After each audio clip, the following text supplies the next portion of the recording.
Good evening, everybody. Welcome to the Legend Sports Network on Lenny Melnick, FantasySports.com. We are seconds away from kicking off the second half draft of the Legend Sports Network. I have the first pick, Johnny Danger. That's me. Chris, you're going to be my confidant and color analysis man here. Yes, absolutely. I love it. Chris Emmerich joining me from sunny Florida. It's a beautiful day in Michigan. How about Florida? It is super hot. We are looking at right now temperatures at 86, feels like it's 93, and that is the cooler part of the day. Makes it very challenging for me to cut my grass, but this is what I endure. You endure snow, I endure super humidity heat. It's true that. Well, the first pick looks like it is time to go. The buzzer has sounded. I am on the clock. We talked about this briefly today, I believe. And obviously the safe and easy pick is Mike Trout first overall, right?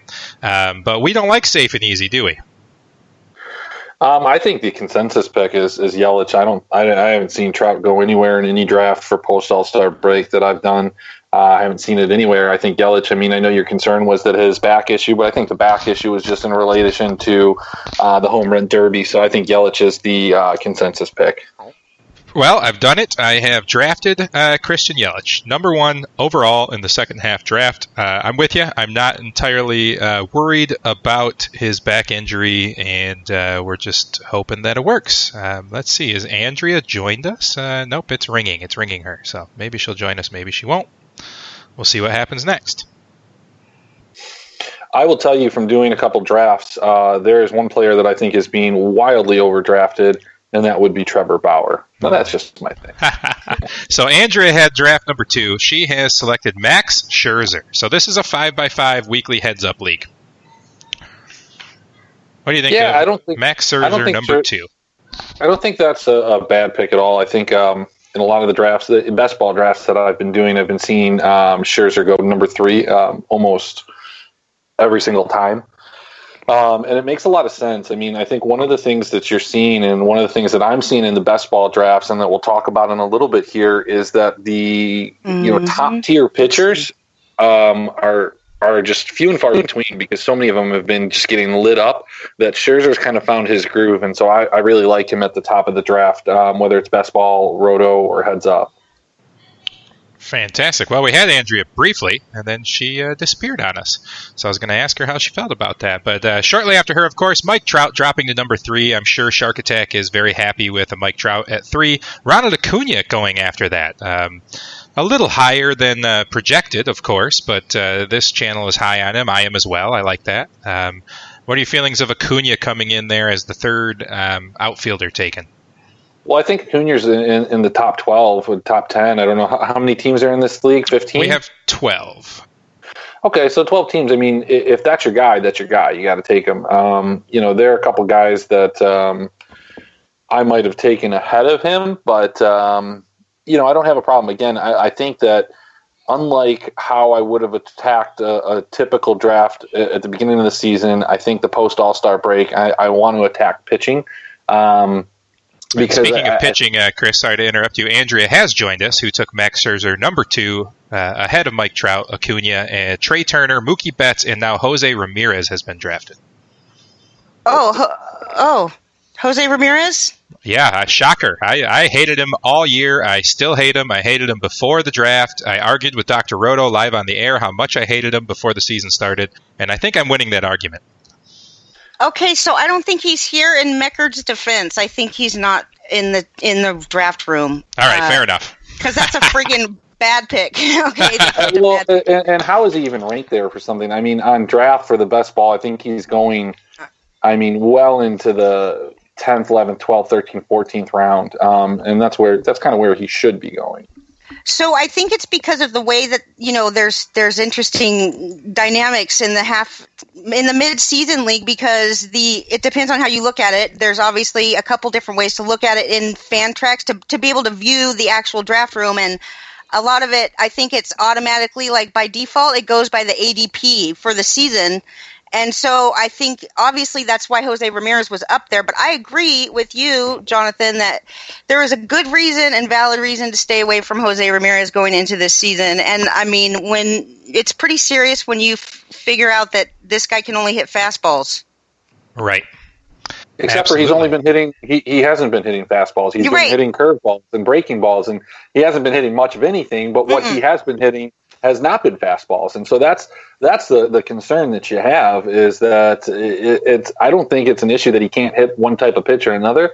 I think he's just so in his head right now that it's going to take a while for him to get out, and he's going to have a fantastic streak. And it may not happen this year, and if it does, the pick's going to go well, because I think he's a talented guy. You saw that last year when he's going. And even the year before that, he wasn't hitting a lot of home runs, but the guy was a double machine. So still, here's you're an going to interesting get a ton of value there. Number 10 here, Cody Bellinger just got drafted, and he was in the actually discussion. Chris and I liked him behind Yelich. We actually had a small consideration for him, number 1 overall. Are you kidding me? So did I. I was literally deciding between Bellinger and Scherzer. That's no joke. I can't believe he just went number 10. I have him as my consensus number 4, behind Trout, behind Scherzer, behind Yelich.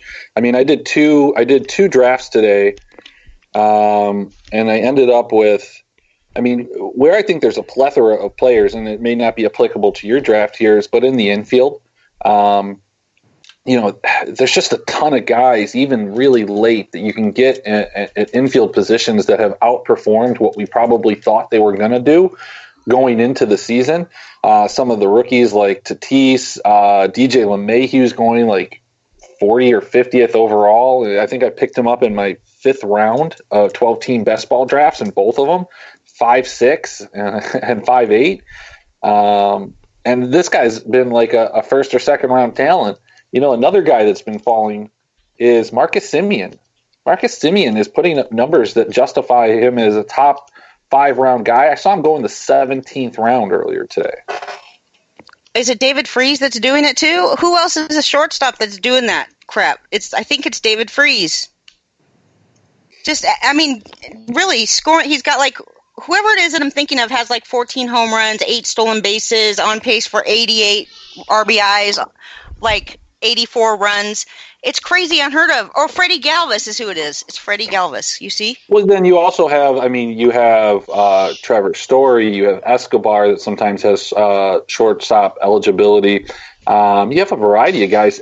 Paul DeJong, you have so many guys in that shortstop position, and that's why a guy like Marcus Semien is going late. And specifically in the draft best ball format, you get infielders, outfielders, and pitchers, and so that's kind of why he falls. But the way that he scored, it's just crazy that he's going that late.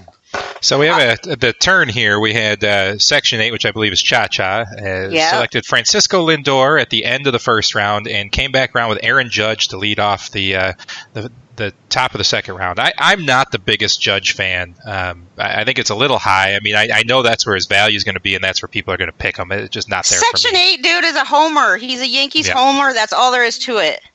Bottom Jake line. DeGrom taken shortly after that. So you're coming up before me, or I have to go before you? So I can't really tell you. You will go before me. Yeah, you are right before me. I felt like Max Scherzer was a good pick because with all the home runs that are being hit, we talked about it this morning in the chat room. We kind of went back and forth about whether or not it's good for baseball, the home run epidemic, I guess if you call it that. I mean, I'm a fan of home runs. I don't think that it's that bad of a thing, but with the fact that there are so many home runs, it seems like maybe in theory I could try to draft hitters at a later time because there's so many more hitters that are fantasy relevant.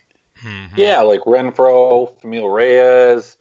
We talked about Marcus Semien, Nomar Mazara, Jorge Soler, Alex Gordon. These are all guys that are going to be there a lot later. But the top tier pitching talent has not come to play. I think you end up losing if you went pitcher heavy for the season long, but because you probably would have targeted the wrong guys, like we did. Yeah, totally. They're very. Meckert. I'm feeling bad for Meckert here. I don't know if he's here or being auto drafted, but okay, I think I texted Joel, so I told Joel to get here. I don't know how to get a hold of Meckerd, but I do feel bad for him also. Yeah, he started with Ramirez and now has Manny Machado. Well, there's nothing wrong with Machado. Nope, I don't mind it, but it's tying up your first 2 picks on third base is tough. Why would it do that? I mean, come on, man. Why would it do that? Well, I guess Machado's got shortstop eligibility on Fantrax here, so that's all right. I see that. I didn't see that before. So Lenny picks Javier Baez. I love Javi. And then that guy follows up with Jose Altuve. And Andrea, you are now 3 picks away. 3 picks away. I'm excited. I like it so far. And then you get to pick 2, and then I get to pick another one after you get to pick. How fun is this? This is like the best part of fantasy right now. It's true. I love drafting. Me too. I just don't want to get embarrassed like we did with the other league, huh, Chris?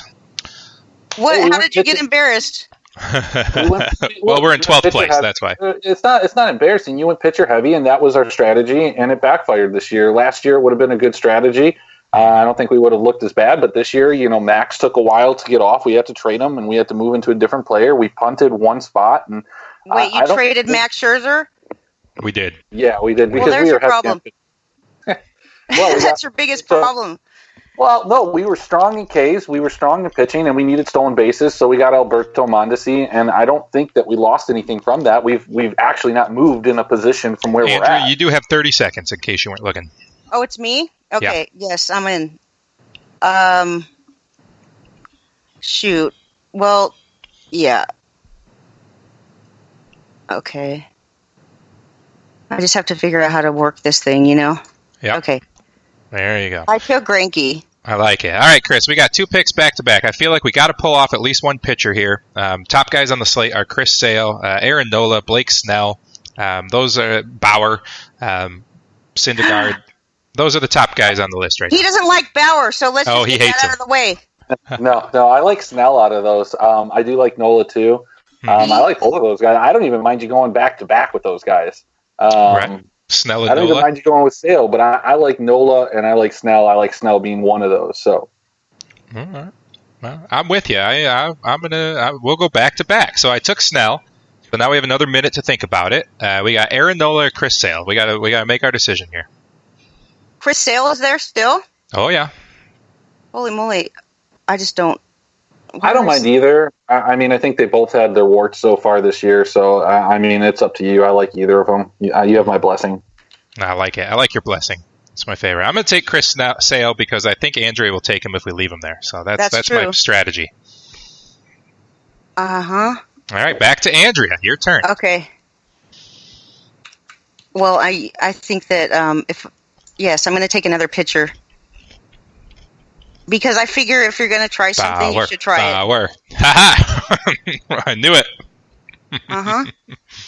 We'll see how it works out for me. I mean, it really is risky. And obviously this year was very risky drafting pitchers because only a couple of them have been able to, perform the way that we expected and drafted them to. But yeah, I don't know. I'm trying something new, and who knows? You guys can talk all the shit you want because I won't even be offended or anything. I'm sure you have valid reasons to not draft 3 starting pitchers in a row. Why? We almost just did. Actually, okay. 2 pitchers. We're right there with you. All right, dudes. Well, what are we going to do then? Talk about. Right. So, let's rank on everybody else's picks. All right. Well, you took Bauer, then Whit Merrifield was taken right after that by Shark Attack. Lou took Trevor Story, and then that guy takes Chris Bryant, and that's where we're at so far. So one of the things that I kind of wanted to talk about was just with the Post All-Star Best Ball Championship that is on draft, the strategy that I've kind of looked at is save your infield guys and go after the pitchers and the outfielders because you have guys like Marcus Semien that are available late. Eduardo Escobar is dropping into the 8th and 9th rounds. You've got guys like Gleyber Torres that are available super late too. It's just there's a plethora of those guys. I mean, even I got McNeil in the 14th round, Chapman in